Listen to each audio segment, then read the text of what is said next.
Hello നമസ്കാരം. ഇന്ത്യയിലെ പ്രധാന ദേശീയ ജലപാതകൾ. നാഷണൽ വാട്ടർവേ 1 ബന്ധിപ്പിക്കുന്ന സ്ഥലം അലഹബാദ് ഹാൽഡിയ. ഗംഗ ഭഗീരഥി ഹൂഗ്ലി നദിയിലാണ് നാഷണൽ വാട്ടർവേ 1 സ്ഥിതി ചെയ്യുന്നത്. ആകെ നീളം 1620 കിലോമീറ്റർ. നാഷണൽ വാട്ടർവേ 2 സാധ്യ മുതൽ ധൂബ്രി വരെ അസമിലാണ്. ബ്രഹ്മപുത്ര നദിയിലാണ്. 891 കിലോമീറ്ററാണ് നീളം. നാഷണൽ വാട്ടർവേ 3 കൊല്ലം മുതൽ കോഴിക്കോട് വരെ വെസ്റ്റ് കോസ്റ്റ് കനാൽ എന്നും അറിയപ്പെടുന്നു. ചമ്പക്കര മുതൽ ഉദ്യോഗമണ്ഡലം വരെയാണ്. 365 കിലോമീറ്ററാണ് ഇതിന്റെ നീളം. നാഷണൽ വാട്ടർവേ 4 കാക്കിനാട പുതുച്ചേരിയാണ്. ഗോദാവരി കൃഷ്ണ നദിയിൽ സ്ഥിതി ചെയ്യുന്നു. 2890 കിലോമീറ്ററാണ് ഇതിന്റെ നിർദ്ദിഷ്ട നീളമായിട്ട് പറയുന്നത്.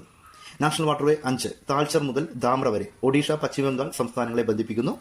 ബ്രാഹ്മണി നദി മഹാനദി എന്നിവയിലാണ് ഇത് സ്ഥിതി ചെയ്യുന്നത്. 623 കിലോമീറ്ററാണ് നീളം. നാഷണൽ വാട്ടർവേ 6 ലക്കിപ്പൂർ ഭംഗ്ര അസാമിലാണ് സ്ഥിതി ചെയ്യുന്നത്. ബറാക്ക് നദിയിലാണ് സ്ഥിതി ചെയ്യുന്നത്. 71 കിലോമീറ്ററാണ് ഇതിന്റെ നീളം.